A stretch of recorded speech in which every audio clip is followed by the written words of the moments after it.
Great day, great day, great day. What's going on? What's happening? Everybody, this is Rich Wallstreet Williams, and I'm so excited that we have this opportunity on Saturday to do what I'm calling the Saturday Summit. And I wanted to highlight a few things for you. And first of all, let me just share my gratitude. All of the love, all of the support that we've been receiving as we started down this journey. And as most of you know, maybe you or some of you know, and not all of you know, that my background is in business development. That's what I've done. In addition to that, I am a believer, and I'm bold about that, and I'm upfront about that, and I want people to understand that about me. That when they engage with me, that understand that you're engaging.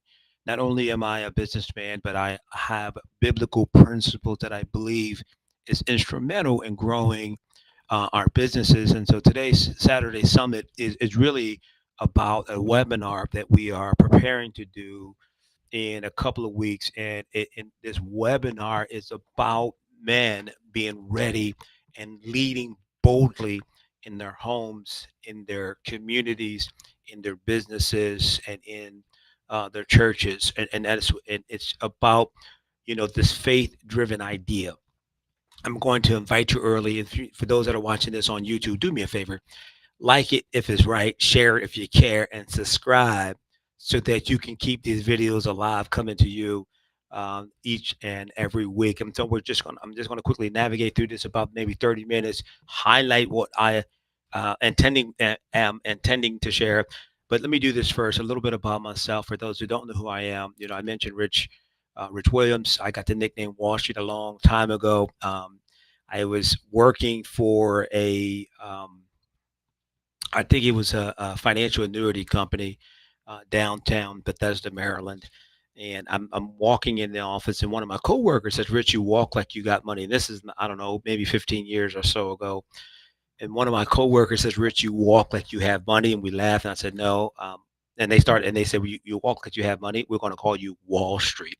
And we laughed. I said, "No, my name is Rich. Please call me Rich." And they just kept, every time I walked in the office, say, "Hey, Wall Street is here. Hey, Wall Street is here." So that was over 15 years ago. And so, the name stuck. And sometimes when people hear the nickname Wall Street, they want to ask me financial advice on, the stock market, et cetera. I do participate in the stock market. I do a little bit of forex trading and optional trading, but I'm not your guy to go to as it relates to the financial decision. But that's the background on Wall Street. And what the idea, I believe, is what it conveys is there's an internal confidence that we have when we enter the marketplace. People want to do business with people that are confident and competent. People want to do business. They want to do business with people that are confident and people that are competent. And it just so happened that my confidence and my competency is not only in education and business related experience, but my confidence and my competency comes as it relates to living a life that's devoted to Jesus Christ and exercising biblical principles in my business. So that at the end of the day, integrity matters. At the end of the day, loyalty matters. At the end of the day, we shake hands and the business is on, right? And so that's the operation that I come from. That's the ideal and that's the thought. And so as it relates to men leading boldly, I have this slide, and we're going to go through the components of this slide as it relates to the idea and what I want to convey. Now, there are a couple of things that we want to pay attention to as we go through today, and that is leadership at home. I'm going to talk a little bit about leadership at home. We're going to talk about leadership in business. We're also going to talk about leadership in your community. And at the end, what are the next steps in the process? And understand this, frame, that you have to see yourself as a leader first. And leadership is not based upon assets. It's not based upon the number of individuals in your organization, the number of individuals in your business, the number of individuals that you lead in your community and or family. Leadership is the identification with ourselves and with what God has aligned us to do and walking that thing out. So there are dynamics and there are aspects of leadership that shows up. So as an example, leaders should always be patient and leaders should always be kind. You show me a leader that's impatient. You show me a leader that isn't kind, and I will show you a leader that is in the infancy stage or is underdeveloped in their leadership style. There is an emotional intelligence that should come with your leadership. There is the IQ, right? That intellect quotient, and then there's the emotional quotient. There's the emotional status of a leader, and so I can always tell if a leader, if he or she is developed in their leadership by how patient they are and how kind they are, regardless of who they are talking to and what is going on, right? So I can always tell, I can identify leaders that struggle in that area. So I just wanted to give you a reference point that when I say leader, when I say leadership, where I am coming from, right? And where I'm going and where I'm coming from, my frame of point as relates to a leader. So the world is full of men, but very few step into their God given roles as leaders. Now, listen, let me say this. I have to do the disclaimer when I do these type of, I'm talking to men, but it's on a public platform. Ladies, you're welcome to sit in on the conversation. Ladies, I am not minimizing your role. I'm not overlooking your role, the impact that you bring to the marketplace, the role that you play in the family, the role that you play in community. I believe leaders, women are leaders as well. And, I don't want this to be taken that it's male oriented, that I'm overlooking and ignoring. I just know that for this season, my assignment, my appeal is to men standing in the right place. A man that leads well at home is a man that will lead well in business and in the community. Home is your proving ground for the style of leadership. So, ladies, I got you covered. However, understand that for this immediate season, my heart, my desire is to help man move into what I believe God has an alignment and an assignment for your life. And alignment and an assignment for your life. So we move into this leadership aspect and understanding that men, you need to step into this role. Now, if you're not sure of the role, if you're not sure on the steps, then at the end of today, I'm going to give you an opportunity to participate. I'm doing a 90-minute webinar, and currently it's scheduled for October the 4th. That's a Saturday. I'm choosing a Saturday. I believe there is enough going on throughout the week that could distract us from having this conversation, but I want it to be less distractions on a weekend. That ideally, I know people look forward to relaxing on the weekend, but I'm only looking for, like the military says, and I believe it's the Marines, a few good men. Now, to my military friends, if it's the Army that says that versus Marines, I apologize. Um, but that's the thought, and I believe it is the Marines. But anyway, so someone put it in a comment if I'm wrong. Just correct it in the comment section. But so it may be October the 4th. I don't know. It depends. We may move it to later in the month if more men want to participate in that. So, but again, that's if you're either not sure, right? If you're not sure on your leadership role, position, opportunity, or you want to grow in your leadership opportunities as relates to biblical principles, then Saturday, October the 4th, it is for you. It's a 90-minute webinar. I'm going to roll it into a coaching for men, biblical business principles, bringing it together. I'm rolling it into a coaching I'm going to be connecting with experts that specialize in different areas. One of the individuals I want to connect with to help with this coaching is an individual that does mental health strategy. He's an expert in his field. There's another individual that I'm gonna reach out to do the financial piece, how to create wealth, wealth legacy, as it relates to where we're going and how we're going to get there. But and so understand that's coming October 4th. And the other thing is, set expectations. Today, I want you to start the process of setting expectations. Clarity, confidence, and strategies leads to boldness. Clarity, confidence, and strategy leads to boldly moving forward. So that if I'm not clear on my vision, if I don't have confidence about what I am doing, and if I don't create a plan, a structure, a process, a strategy for it to come to pass, then friend, it's going to be confusion. It is going to be all over the place, but we want to make sure that we're doing it in the right way, in the right fashion. And so I mentioned leadership at home. That's important. What is leadership at home?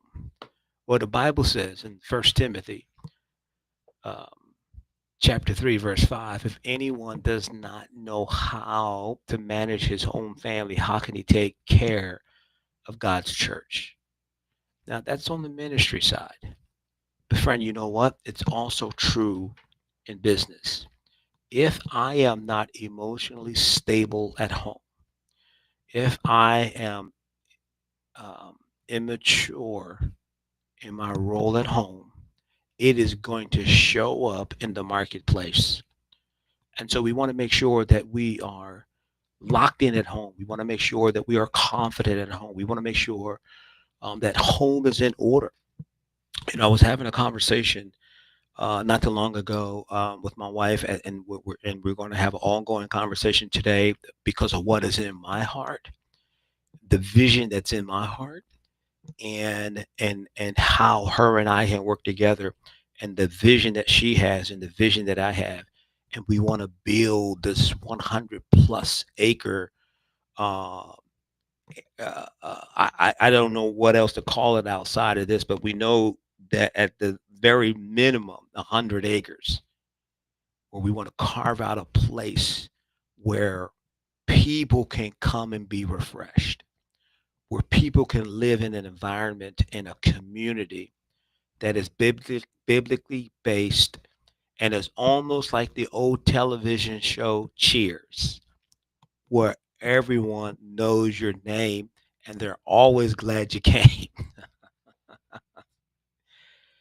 But I'm very passionate about this, man, that we have to be the proper type of leader at home. The Bible says in Ephesians 5, chapter 5, now this is just talk, I'm talking specifically now to my married brothers.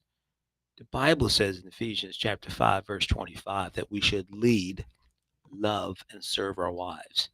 That's leadership, right?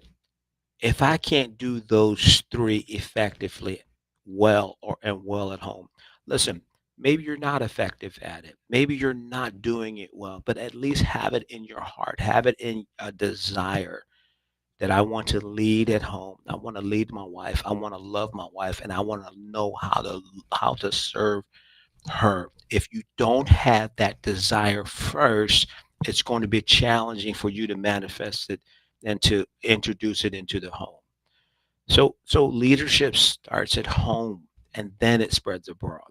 When Jesus was talking with the disciples, he told them Judea, Samaria, and then the uttermost parts of the earth.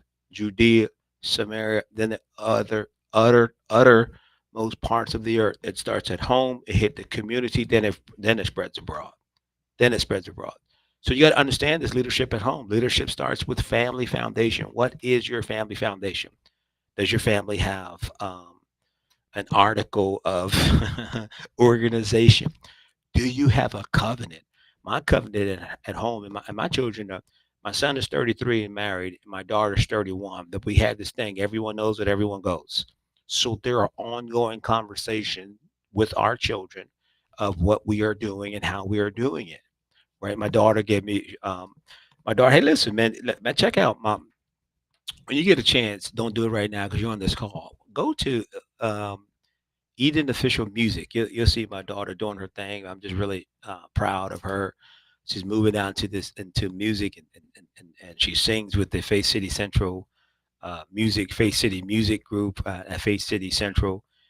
Listen, listen. This is a shout out. This is a not a shameless, but a proud boast of our shout out to Apostle Mike and Dr. Didi. They are the senior pastors of Faith City Central. Listen, man, if you're within a 300-mile radius of the Washington D.C. metro area, I want to invite you to come hang out with us on a Sunday. We have an 8 a.m. service in Temple Hills, Maryland. We have a 10 a.m. service in the Brandywine, Maryland, at the Brandywine, Maryland campus. And we have a 10 a.m. service at the Baltimore, Maryland campus. That's the campus that my wife and I attend regularly. So if you're in the area, if you close to Baltimore, I want to see you this Sunday, 10 o'clock there in the place. But again, I'm just really saying, just giving them a shout out as it relates to what God is leading us, what God is leading us to do. But man, you got to have this. You got to have this leadership style in place at home. You got to have some type of constitution that says we as the Smith family, and then you list the things, right? And so that you share it with your children, regardless of how young or how old they are. This is what the covenant of the Smith family is. This is what we will represent in the earth place. This is what we're going to represent in business. This is what we're going to represent in the community. This is what we are going to represent um, in church. And this is what we're going to represent for generation to come. Listen, Apostle Mike made this statement a number of months ago, and he was talking about structure and family. He said, "You may not be responsible, right?" He said, "You may not be responsible for the hands the hand that you were delivered to when you were born, but you surely are responsible for the family that you may not be." Okay, let me get it right. Let me get it right. And again, if you're watching this and you heard Apostle Mike say this from Faith City Central, correct me on it. I believe he said it went something like this: You may, you may not, you may not have. I just got an interruption signal. I don't know if you heard that, but anyway, so I believe the statement went like this: You may not have had a choice in the family that you were born into, but you do have a choice for the family that's born from you. I believe that's a connotation of what he said. In other words, when I was born, I didn't choose my family. My family decided on my birth. I didn't choose the environment that I was being born into. I didn't choose the habits, the success and or failure habits of my family that I was born into. But here's what I can choose. I can choose on the family that comes from me, the values, the principles, the success, the living trust, et cetera, et cetera, et cetera. Right. So that's what we mean when we say about this foundation. And then, you know, be present and be protective and be proactive in your family, guys. Be present, be protective, and be proactive. Be involved in your children's lives, regardless. I'm finding out now, and I was having a conversation. My wife and my daughter and I last night. We were having a conversation again. My daughter's 31, and my son is 33, and he's married. And we were having a conversation, and she said, "Now I didn't say this." She said that your parenting is never done, and I said, "Man, it's true."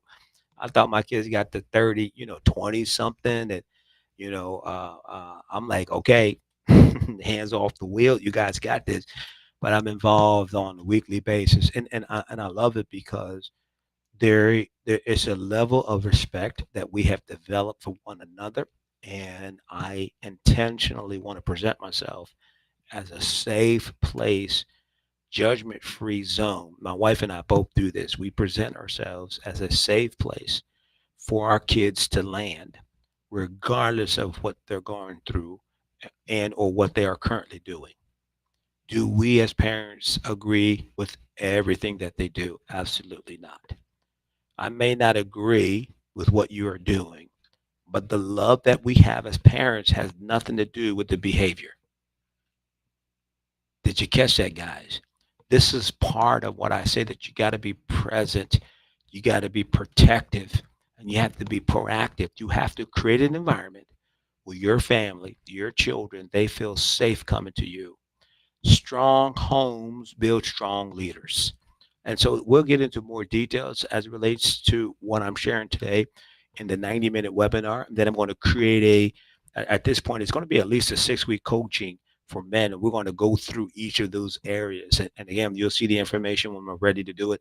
I'll send it out to you. If you want to be involved, would love to have you join us. The other thing is leadership in business. Now, the Bible says in Colossians 3, 23 and 24, whatever you do, work at with all your heart, as working for the Lord, not for human masters, since you know that you will receive an inheritance from the Lord as a reward. It is the Lord Christ you are serving. Understand that we lead with purpose and not just with profit. We got to lead with purpose. I was having this conversation the other day, and I was actually, it was a panel discussion, and there were some other business owners, and we had people that was on the call that was interested in innovation and creativity in your business and in your home, etc.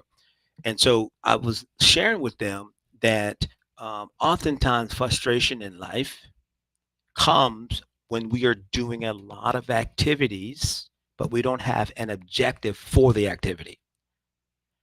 Oftentimes frustration in life, frustration at home, frustration in business happens because we have a lot of activities, and and we don't have objective. We haven't established objectives.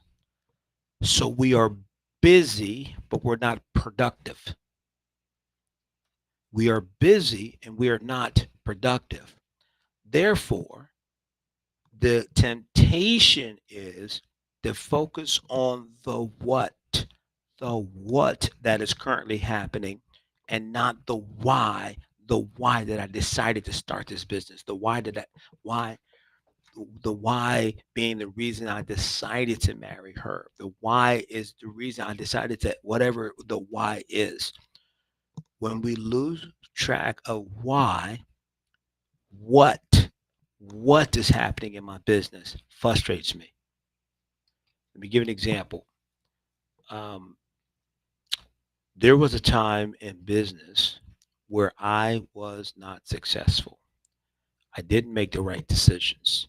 We had a company years ago, carpet cleaning company. It grew from me with a little small Kirby vacuum cleaner to 6 or 7 employees. And all of this happened within, like a year. We went from a small Kirby vacuum cleaner, me knocking on doors that first year.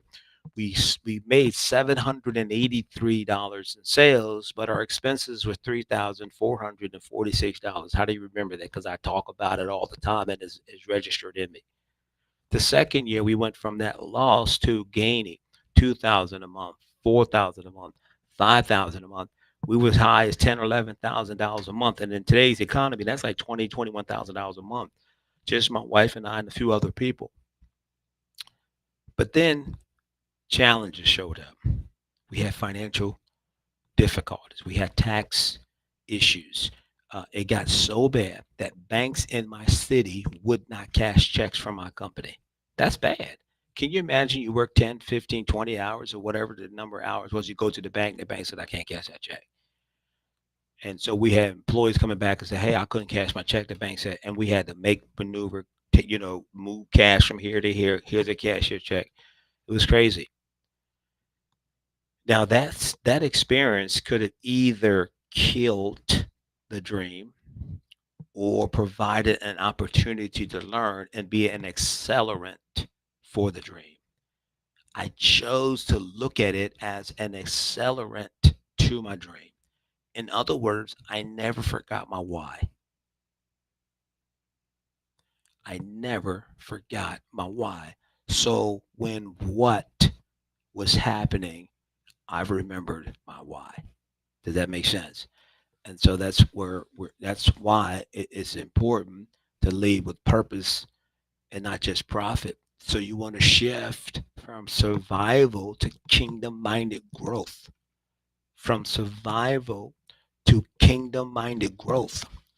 Your business is influence, not just income. Let that register. Your business isn't just about influence in your marketplace, right? Your business isn't about income in your marketplace. It's about influence in your marketplace. And how do I gain influence in the marketplace? You gain influence in the marketplace when you have that consistency and you're confident and you're competent. I'm setting up a training to do.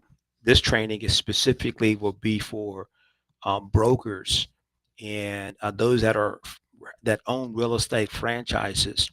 I'm going to show you how you can grow your office from the inside out and not necessarily rely on recruiting from the outside in. Outside in. Now I understand. Now I was a leader in a real estate company. I was with the Keller Williams franchise. I was a team leader for a number of years. I understand the recruiting. You got to recruit, select, and train. Am I right, Keller Williams? Drop a one if I'm telling the truth. You got to recruit, select, and train. I understand that model. I support that model.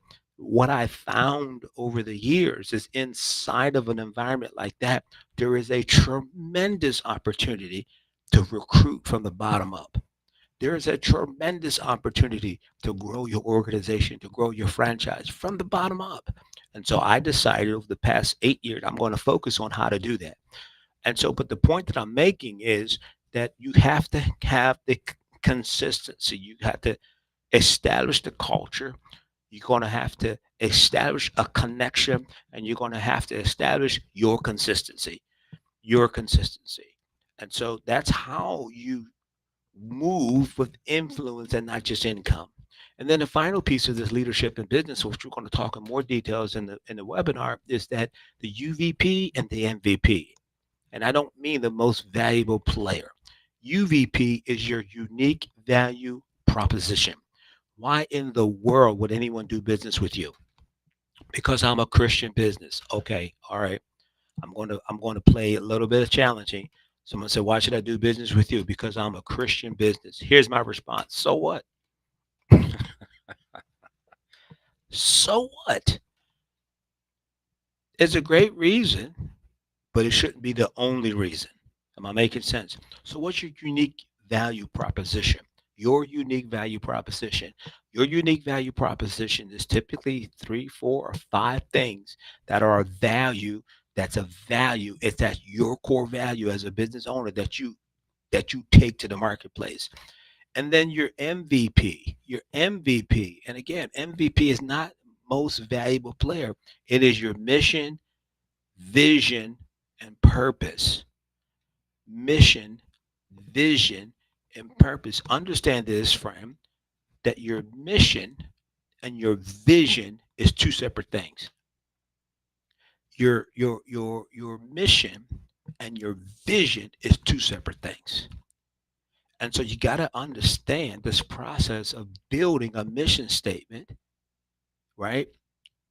That's tapped in or submerged into a vision, and that vision is connected to why I'm doing what I'm doing.